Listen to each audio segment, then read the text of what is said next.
been already studied about the direct and indirect speech, and you know it has another one name. What is that name? What? Reported speech. Reported speech ಕೂಡ ಇದಕ್ಕ ಅಂತಾರೆ ಅಂತಕ್ಕಂಥದ್ದು. And ಈಗಾಗಲೇ ಏನಪ್ಪಾ ಅಂತಂದ್ರೆ ನಾವು declarative sentence ಒಳಗ assertive sentence ಒಳಗ ಯಾವ ರೀತಿ ಬದಲಾವಣೆಗಳು ಆಗ್ತಾವ, ಏನು ರಿಪೋರ್ಟರ್ ಯಾವ ರೀತಿ ಇರ್ತಾನ, ರಿಪೋರ್ಟಿಂಗ್ ವರ್ಕ್ ಯಾವ ತರ ಇರ್ತದ, ಅದೇ ರೀತಿ ಏನಪ್ಪಾ ಅಂದ್ರೆ ರಿಪೋರ್ಟಿಂಗ್ ಸ್ಪೀಚ್ ಒಳಗ ಏನೇನು ಬದಲಾವಣೆ ಆಗ್ತಾವ ಅಂತಕ್ಕಂಥದ್ದನ್ನ ನೀವು ಈಗಾಗಲೇ ಏನಪ್ಪಾ ಅಂದ್ರೆ ಆ ಸಿಂಪಲ್ ಸೆಂಟೆನ್ಸ್ ಅಥವಾ ನಾವು ಏನು ಅಸರ್ಟಿವ್ ಸೆಂಟೆನ್ಸ್ ಅಥವಾ ಡಿಕ್ಲರೇಟಿವ್ ಸೆಂಟೆನ್ಸ್ ಅಂತೆಲ್ಲ ಅಲ್ಲಿ ನಾವು ತಿಳ್ಕೊಂಡೇವಿ. ಅಲ್ಲಿ ನಾವು ಪ್ರೆಸೆಂಟ್ ಟೆನ್ಸ್ ಒಳಗ, ಪಾಸ್ಟ್ ಟೆನ್ಸ್ ಒಳಗ, ಸಿಂಪಲ್ ಏನಪ್ಪಾ ಅಂದ್ರೆ ಫ್ಯೂಚರ್ ಟೆನ್ಸ್ ಒಳಗ ಕಲ್ತಿದ್ದೀವಿ. ಜೊತೆಗನ present tense, present continuous tense, present perfect tense, ಇದೇ ತರ ಏನಪ್ಪಾ ಅಂದ್ರೆ 3 ಕಾಲಗಳಲ್ಲಿ ನಾವು ತಿಳ್ಕೊಂಡಿದ್ದೇವೆ. ಈಗ ಏನ್ ಮಾಡಬೇಕು ಅಂತಂದ್ರೆ ಮುಂದುವರೆದಂತ ಭಾಗ ಈ ಒಂದು ರಿಪೋರ್ಟೆಡ್ ಸ್ಪೀಚ್ ವನ್ನ ಅಥವಾ ರಿಪೋರ್ಟಿಂಗ್ ಏನೋ ಈ ಡೈರೆಕ್ಟ್ ಇಂಡೈರೆಕ್ಟ್ ಸ್ಪೀಚ್ ವನ್ನ ನಾವು ಇಂಪೇರೇಟಿವ್ ಸೆಂಟೆನ್ಸ್ ಗಳಲ್ಲಿ ನಾವು ಏನಪ್ಪಾ ಅಂತಂದ್ರೆ ಅಭ್ಯಾಸ ಮಾಡಿದ್ರ ಅಥವಾ ಇಂಪೇರೇಟಿವ್ ಸೆಂಟೆನ್ಸ್ ಗಳಲ್ಲಿ ಯಾವ್ಯಾವ ನೇಮ್ ಇದಾವ ಆ ಒಂದು ಏನಪ್ಪಾ ಅಂತಂದ್ರೆ ಈ ಇಂಪೇರೇಟಿವ್ ಸೆಂಟೆನ್ಸ್ ದಲ್ಲಿ ಡೈರೆಕ್ಟ್ ಸ್ಪೀಚ್ ಇದ್ದದನ್ನ ಏನ್ ಡೈರೆಕ್ಟ್ ಮಾಡ್ಬೇಕಾದ್ರೆ ಏನೇನ್ ನೇಮ್ ಇದಾವು ಅನ್ನೋದನ್ನ ನೋಡಿದ್ರಿ. ಫಸ್ಟ್ ಆಫ್ ಆಲ್ ಇಂಪೇರೇಟಿವ್ ಸೆಂಟೆನ್ಸ್ ಅಂದ್ರ ಆಜ್ಞಾಧಾರಕ ವಾಕ್ಯಗಳು. ಆಜ್ಞೆಯನ್ನ ಮಾಡ್ತಾವ ಮನಸ್ಸು ಏನ್ ಮಾಡ್ತಾವ? ಆಜ್ಞೆಯನ್ನ ಮಾಡ್ತಾವ. ಹೆಂಗ? Open the door, stand up, close the window, ಈ ತರ ವರ್ಗಗಳಿಂದ ಏನಾಗ್ತಾವಪ್ಪ ಅಂತಂದ್ರೆ ವಾಕ್ಯಗಳು ಸ್ಟಾರ್ಟ್ ಆಗ್ತಾವ. ಯಾವ ವಾಕ್ಯಗಳು ವರ್ಗದಿಂದ ಸ್ಟಾರ್ಟ್ ಆಗ್ತಾವೋ ಅವುಗಳಿಗೆ ನಾವು ಏನಂತೇವಿ? ಇಂಪೇರೇಟಿವ್ ಸೆಂಟೆನ್ಸ್ ಅಂತೀವಿ. ಏನಂತೇವಿ? Imperative sentence. ಕರೆಕ್ಟ್. ಹಂಗಾದ್ರೆ ಈ ಇಂಪೇರೇಟಿವ್ ಸೆಂಟೆನ್ಸ್ ನಲ್ಲಿ ಡೈರೆಕ್ಟ್ ಇದ್ದದನ್ನ ಇಂಡೈರೆಕ್ಟ್ ಆಗಿ ಬರೀಬೇಕಾದ್ರೆ ಏನೇನು ನಿಯಮಗಳದಾವ ಅನ್ನೋದನ್ನ ನೋಡಲಿ. ಫಸ್ಟ್ ಆಗಿ the reporting verb said. The reporting verb said ಏನಾಗ್ತದ್ರಿ ಅಂತಂದ್ರೆ has to be replaced by the said. This verb has to be replaced by ordered, requested or advised. ಈ ತರ ಏನಪ್ಪಾ ಅಂತಂದ್ರೆ ಅದು ಚೇಂಜ್ ಆಗ್ತದ ಅಂತಕ್ಕಂಥದ್ದು ಒಂದನೇದಾಗಿ. ಇದು ಹೆಂಗ ಸರ್? ಆರ್ಡರ್ಡ್ ಆಮೇಲೆ ರಿಕ್ವೆಸ್ಟೆಡ್ ಅಥವಾ ಏನಪ್ಪಾ ಅಂತಂದ್ರೆ ಅಡ್ವೈಸ್ಡ್ ಅಂತಕ್ಕಂಥದ್ದು ಹೆಂಗ ಚೇಂಜ್ ಆಗ್ತದೆ ಅಂತಂದ್ರೆ ಸೆನ್ಸ್ ಮೇಲೆ. ಆ ವಾಕ್ಯ ಯಾವ ತರ ನಮಗ ಭಾವನೆಯನ್ನು ಕೊಡ್ತದ, ಸೆನ್ಸ್ ಅನ್ನ ಕೊಡ್ತದ, ಆ ರೀತಿ ಅಲ್ಲಿ ಆರ್ಡರ್ ಅನ್ಬೇಕು, ರಿಕ್ವೆಸ್ಟ್ ಅನ್ಬೇಕು, ಅಡ್ವೈಸ್ ಅನ್ಬೇಕು, ಸಜೆಷನ್ ಅನ್ಬೇಕು ಅಥವಾ ಮತ್ತೆ ಏನ್ ಅನ್ಬೇಕು ಅನ್ನೋದು ಆ ವಾಕ್ಯದ ಸೆನ್ಸ್ ಮೇಲೆ ನಮಗೆ ಗೊತ್ತಾಗ್ತದೆ. ಓಕೆ. ಆಮೇಲೆ ಏನ್ ಬರೆದಿದೆ ನೋಡಿ, as the sense of the reported speech. ಆ ರಿಪೋರ್ಟೆಡ್ ಭಾಗದೊಳಗ ಇಲ್ಲಿ ಯಾವ ರೀತಿ ಅದ್ರ ಸೆನ್ಸ್ ಆಗ್ತದ, ಭಾವನೆ ಆಗ್ತದ, ಅದರ ಮೇಲೆ ಏನಪ್ಪಾ ಅಂತಂದ್ರೆ ನಾವು ಅಡ್ವೈಸ್ ಅನ್ಬೇಕು, ರಿಪೋರ್ಟೆಡ್ ಅಂತ ಏನು ರಿಪೋರ್ಟೆಡ್ ಅನ್ಬೇಕು ಅಥವಾ ಏನಂದ್ರೆ ರಿಕ್ವೆಸ್ಟೆಡ್ ಅನ್ಬೇಕು, ಅಡ್ವೈಸ್ ಅನ್ಬೇಕು, ಇತ್ಯಾದಿಗಳನ್ನ ನಾವು ಬಳಸಬೇಕು. ಮತ್ತು ಸೈಡ್ ಅನ್ನ ನಾವೇನ್ ಮಾಡ್ಬೇಕ್ರಿ? ಚೇಂಜ್ ಮಾಡಬೇಕು ಅಂತಕ್ಕಂಥದ್ದು ಒಂದೇ ನಿಯಮ. ಎರಡನೇ ನಿಯಮ, the verb of the reported speech. The verb of the reported speech is changed into the infinity by putting to before the verb. ಇಲ್ಲಿ ವರ್ಬ್ ಎಲ್ಲಿದ್ರಿ? ಇಲ್ಲಿ ರಿಪೋರ್ಟಿಂಗ್ ಸ್ಪೀಚ್ ಒಳಗ ವರ್ಬ್ ಇದೆ. ಫಸ್ಟ್ ಗೆ ಇದೆ ನೋಡಿ, ಗೆಟ್ ದ ವರ್ಬ್. ಗೆಟ್ ಏನ್ರಿ? Verb. ಅದನ್ನ ಏನ್ ಮಾಡ್ಬೇಕು ಅಂತಂದ್ರೆ ಚೇಂಜ್ ಮಾಡಬೇಕು ಮತ್ತು ಇನ್ಫಿನಿಟಿವ್ ಒಯ್ಬೇಕು. ಇನ್ಫಿನಿಟಿವ್ ಮಾಡ್ಬೇಕಾದ್ರೆ ಏನ್ ಮಾಡ್ಬೇಕ್ರಿ? ಟು ಅನ್ನ ಹಚ್ಬೇಕು. ಎಲ್ಲಿ ಹಚ್ಬೇಕ್ರಿ ಸರ್? ಎಲ್ಲಿ ಹಚ್ಬೇಕಂತಂದ್ರ ಬಿಫೋರ್ ದ ವರ್ಬ್. ಬಿಫೋರ್ ಅಂದ್ರೆ ಕಿಂತ ಮೊದಲು, ಕಿಂತ ಮೊದಲು. ಈ ವರ್ಬ್ ಕಿಂತ ಮೊದಲು ಏನ್ ಮಾಡ್ಬೇಕ್ರಿ? ನಾವು ಟು ಅನ್ನ ಹಚ್ಬೇಕು. ಟು ಹಚ್ಚು ಅಂತಂದ್ರ ಆಟೋಮೆಟಿಕ್ ಆಗಿ ಏನಾಗ್ತದೆ? ಅದು ಇನ್ಫಿನಿಟಿವ್ ಆಗ್ತದ. ಈ ತರ ಇನ್ಫಿನಿಟಿವ್ ಮಾಡಿ ಆಮೇಲೆ ಈ ಮುಂದಿನ ನಿಯಮ, ಮುಂದಿನ ಪದಗಳನ್ನ ಹೆಂಗ್ ಬದಲಾಯಿಸಬೇಕು ಅಂತಂದ್ರ ನಾವು ಡಿಕ್ಲರೇಟಿವ್ ಸೆಂಟೆನ್ಸ್ ಒಳಗ ಅಸರ್ಟಿವ್ ಸೆಂಟೆನ್ಸ್ ಒಳಗ ಏನ್ ಕಲ್ತಿದೇವಲ್ಲ ಅದ್ರ ಪ್ರಕಾರ ನಾವು ಮತ್ತೆ ಬದಲಾವಣೆ ಮಾಡಬೇಕು. ಇಷ್ಟು ಸಾಮಾನ್ಯ ನಿಯಮ. ಈಗ ನೋಡ್ರಿ, ಇನ್ನ ಬದಲಾವಣೆ ಮಾಡ್ಬೇಕಾದ್ರ ಫಾರ್ ಎಕ್ಸಾಂಪಲ್ ಅಂದ್ರೆ ನಿಮ್ಮ ನಾರ್ಮಲ್ ಆಗಿ ಯಾವ ರೀತಿ ನಾವು ಬದಲಾವಣೆ ಮಾಡ್ತೇವೆ?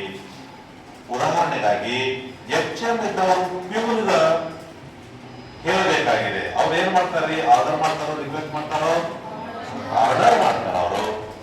ಅದಕ್ಕೆ ಇದು ಬರ್ದಿದ್ದ ನೋಡ್ರಿ, HM ಇದ್ದವರು ಪ್ಯೂನ್ ಅವರಿಗೆ ಹೇಳಬೇಕಾದ್ರೆ ಅಥವಾ ವಾಕ್ಯದಲ್ಲಿ HM ಮತ್ತು ಪ್ಯೂನ್ ಬಂದ್ರೆ ಏನಾಗ್ತದ್ರಿ? ಆರ್ಡರ್ಡ್ ಆಗ್ತದ ಅಂತೇಳಿ ಬರ್ದಿದ್ದ ಈಗಾಗಲೇ. ಎರಡನೇದಾಗಿ ಫ್ರೆಂಡ್ ಟು ಫ್ರೆಂಡ್ ಇತ್ತಂದ್ರೆ ಅವ ಅಡ್ವೈಸರೇ ಮಾಡ್ತಾನ, ಇಲ್ಲಾಂದ್ರೆ ರಿಕ್ವೆಸ್ಟ್ ಮಾಡ್ಕೊಳ್ತಾನ. ಒಂದು ಕಾಮನ್ ವಿಚಾರ ಅದು.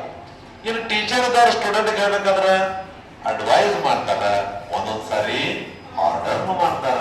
ರೇರ್ ಟೈಮ್ ಕಡಿಮೆ, ಆರ್ಡರ್ ಮಾಡೋದು ಕಡಿಮೆ. ಟೀಚರ್ ಇದ್ದವರು ಸ್ಟೂಡೆಂಟ್ಗಳಿಗೆ ಏನ್ ಮಾಡ್ಬೇಕು? ಸಜೆಷನ್ ಮಾಡ್ಬೇಕು, ಇಲ್ಲ ಅಡ್ವೈಸ್ ಮಾಡ್ಬೇಕು. ಆಯ್ತಾ? ಈ ತರ. ಇನ್ನು ಇದೇ ರೀತಿ ಏನಪ್ಪಾ ಅಂತಂದ್ರ ಸರ್, ಸಪೋಸ್ ಏನಪ್ಪಾ ಅಂತಂದ್ರ ಸ್ಟೂಡೆಂಟ್ ಟು ಟೀಚರ್ ಅಥವಾ ಟೀಚರ್ ಟು ಸ್ಟೂಡೆಂಟ್ ಇತ್ತಂದ್ರ ಟೀಚರ್ ಇದ್ದವರು ಸ್ಟೂಡೆಂಟ್ ಹೇಳಿದ್ರೆ ಏನ್ ಮಾಡ್ಬೇಕ್ರಿ? ಅದನ್ನ ಮಾಡ್ಬೇಕಲ್ಲ. ಏನ್ ಮಾಡ್ಬೇಕು? ಅಡ್ವೈಸ್ ಮಾಡ್ಬೇಕು, ಇಲ್ಲಾಂದ್ರ ಒಂದೊಂದು ಸಾರಿ ಸಜೆಷನ್, ಒಂದೊಂದ್ ಸಾರಿ ಆರ್ಡರ್ ಮಾಡ್ಬೇಕಾ, ಇಲ್ಲಾಂದ್ರೆ ಸಜೆಷನ್ ಮಾಡ್ಬೇಕು. ಇಷ್ಟ. ಇನ್ನ ಇದೇ ತರ ನಾವು ಏನಪ್ಪಾ ಅಂತಂದ್ರ ಪೇರೆಂಟ್ಸ್ ಮತ್ತು ಚಿಲ್ಡ್ರನ್ ಓದು ಅಂತಂದ್ರ ಅಂದ್ರ ತಂದೆ ತಾಯಿಗಳು ಮಕ್ಕಳಿಗೆ ಹೇಳ್ಬೇಕಾದ್ರೆ ಏನ್ ಮಾಡ್ತಾರ? ಅಡ್ವೈಸ್ ಅನ್ನ ಮಾಡ್ತಾರ. ಏನ್ ಮಾಡ್ತಾರಿ? ಅಡ್ವೈಸ್ ಅನ್ನ ಮಾಡ್ತಾರ. ಇನ್ನ ಅದೇ ತರ ಏನಪ್ಪಾ ಅಂದ್ರ ಹಸ್ಬೆಂಡ್ ಅಂಡ್ ವೈಫ್. ಹಸ್ಬೆಂಡ್ ಇದ್ದವ ವೈಫ್ ಹೇಳ್ಬೇಕಾದ್ರ ಹಿಂದಿನ ಕಾಲ ಹೋಯ್ತು, ಈಗ ಏನ್ ಮಾಡಿದ್ರಿ? ರಿಕ್ವೆಸ್ಟ್ ಅನ್ನ. ಏನು? ರಿಕ್ವೆಸ್ಟ್ ಅನ್ನ. ಅದಕ್ಕಾಗಿ ಕೆಲವೊಂದು ಎಕ್ಸಾಂಪಲ್ ಅನ್ನು ಬರೆದಿದ್ದೀನಿ. ಎಲ್ಲರೂ ಏನಪ್ಪಾ ಅಂತಂದ್ರ ಇಲ್ಲಿ ಚರ್ಚೆ ಮಾಡುತ್ತಾ ಈ ಇಂಪೇರೇಟಿವ್ ಸೆಂಟೆನ್ಸ್ ಒಳಗ ಯಾವ ರೀತಿ ಡೈರೆಕ್ಟ್ ಇಂಡೈರೆಕ್ಟ್ ಮಾಡ್ಬೇಕು, ಬಹಳ ಈಜಿ ಇದೆ. ಏನಿದೆ? ಬಹಳಷ್ಟು ಈಜಿ ಇದೆ ನೋಡಿ. ಎಕ್ಸಾಂಪಲ್ ನಂಬರ್ 1, DS ಅಂದ್ರೆ ಏನ್ರಿ? Direct speech. DS ಅಂದ್ರೆ ಏನ್ರಿ? Yes, direct speech. Direct speech ದಲ್ಲಿ ಇಂಪೇರೇಟಿವ್ ಸೆಂಟೆನ್ಸ್ ದಲ್ಲಿ the officer said to the peon. Officer ಇದಾರ ಮತ್ತು ಪ್ಯೂನ್ ಇದಾರ. The officer said to the peon get me that file ಅಂತ ಹೇಳಿ. ಅವಾಗ ಏನ್ ಮಾಡ್ಬೇಕು? ಕೆಲಸಗಳನ್ನ ಇಲ್ಲಿ ಯಾವ ರೀತಿ ನಾವು ಬಿಡಿಸ್ಬೇಕು ಅಂತಂದ್ರೆ ಒಂದೇದಾಗಿ ಏನ್ ಮಾಡ್ಬೇಕಪ್ಪ ಅಂತಂದ್ರೆ ಹೆಂಗೆ ಬರೀಬೇಕು ಈ ಭಾಗವನ್ನ.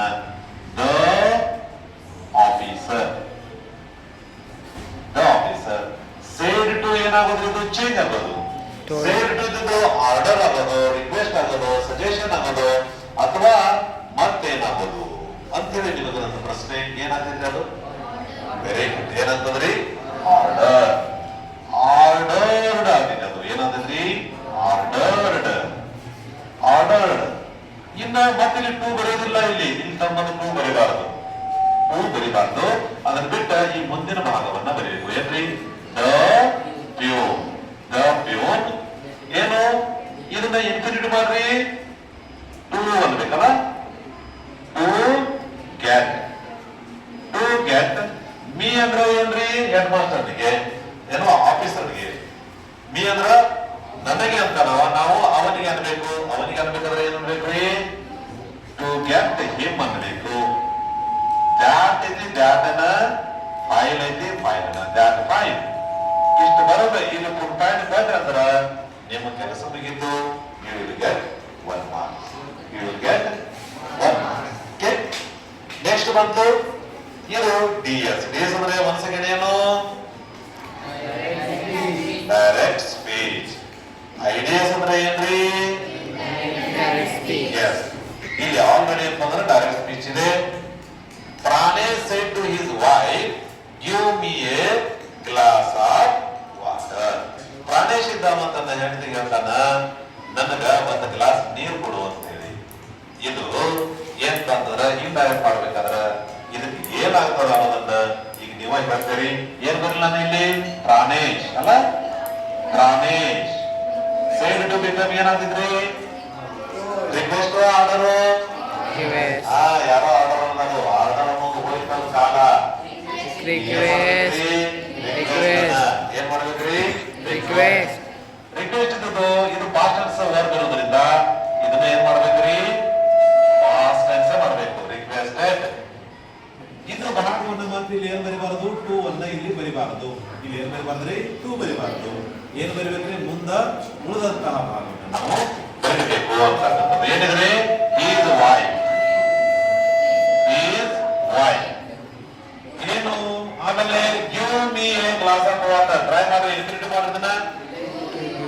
Correct, very good. ಏನು ಟು ಯು ಮೀ ಅಂದ್ರ ನನಗ ಆಗ್ತದ, ಅವನಿಗೆ ಆಗ್ಬೇಕಲ್ಲ, ಅವ ಏನ್ ಮಾಡ್ಬೇಕು, ಏನನ್ಬೇಕ್ರಿ, to give him a glass of water.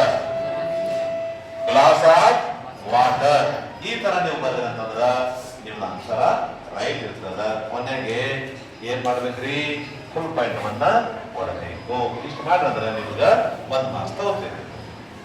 ಅದೇ ತರ ಡಿಎಸ್ ಒಳಗ ಮತ್ತೊಂದಿದೆ, teacher say to the students. Teacher ಅವರು ಸ್ಟೂಡೆಂಟ್ ಗಳಿಗೆ ಹೇಳ್ತಾರೆ ಏನಂತೇಳಿ, work hard to get first rank.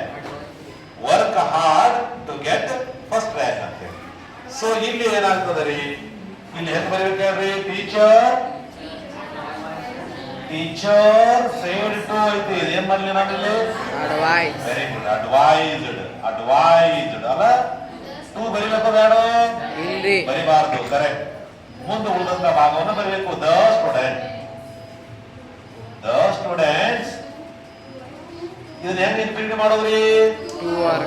To work. Correct. To work hard to get first rank. To get first rank. Advice ಚಲೋ ಐತಿ ಅಥವಾ ಕೆಟ್ಟ ಐತಿ, ಚಲೋ ಐತಲ್ಲ. ಎಸ್, ಹಂಗಾದ್ರೆ ನೀವು ಏನ್ ಮಾಡ್ಬೇಕ್ರಿ, ಹಾರ್ಡ್ ವರ್ಕ್ ಮಾಡ್ಬೇಕು. ಯಾಕ, to get first rank. First rank ಅನ್ನು ಪಡ್ಕೋಬೇಕಾದ್ರೆ ಹಾರ್ಡ್ ವರ್ಕ್ ಅನ್ನ ಮಾಡ್ಬೇಕಾಗ್ತದೆ. ಇಲ್ಲಿ ನಿಮ್ಗೆ ಏನಾದ್ರೂ ಡೌಟ್ ಇದ್ರೆ ಹೇಳ್ರಿ. ಕರೆಕ್ಟ್ ಆಗಿ ಗೊತ್ತಾಗಿದೆಯಲ್ಲ, ಬಹಳಷ್ಟು ಈಜಿ ಇದೆ, ನೀವು ಅಂಡರ್ಸ್ಟ್ಯಾಂಡಿಂಗ್ ಮಾಡ್ಕೊಳ್ತೀರಿ, ಈಜಿ ಆಗಿ ಅಂತ ಅನಿಸ್ತದ. ಆಮೇಲೆ ಎಕ್ಸಾಮ್ ಇಂತ ಬಂದ್ರೆ ಬರೀತೀರಿ, ಬರೀತೀರಿ ಅಥವಾ ಬಹಳ ಡಿಫಿಕಲ್ಟ್ ಆಗ್ತದ, ಈಜಿ ಆಗಿದೆ. ಓಕೆ. ಇಷ್ಟು ಇಲ್ಲಿಗೆ ಮುಕ್ತಾಯ್ತಾ. ಇದು ಎಲ್ಲ ಏನಪ್ಪ ಅಂದ್ರೆ ಪಾಸಿಟಿವ್ ಸೆಂಟೆನ್ಸಸ್ ಅದಾವ. ಇನ್ನು ನೆಗೆಟಿವ್ ಬಂತಂದ್ರೆ ಯಾವ ರೀತಿ ಮಾಡ್ಬೇಕು ಅನ್ನೋದನ್ನ ಮುಂದಿನ ವಿಡಿಯೋದಲ್ಲಿ ನಾವು ಕಲಿಯೋಣ. ಓಕೆ.